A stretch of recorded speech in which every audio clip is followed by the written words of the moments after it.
আমরা তন্ত্রাঘাত পেয়েছি।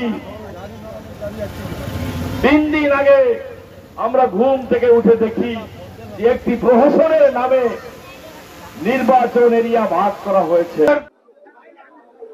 জামাত ইসলাম সহ ইসলামী আন্দোলন সহ এই বাগেরহাটের স্বার্থে আমরা একমত হয়েছি এবং বাগেরহাট প্রেস ক্লাবে আমরা সাংবাদিক সম্মেলন করেছি।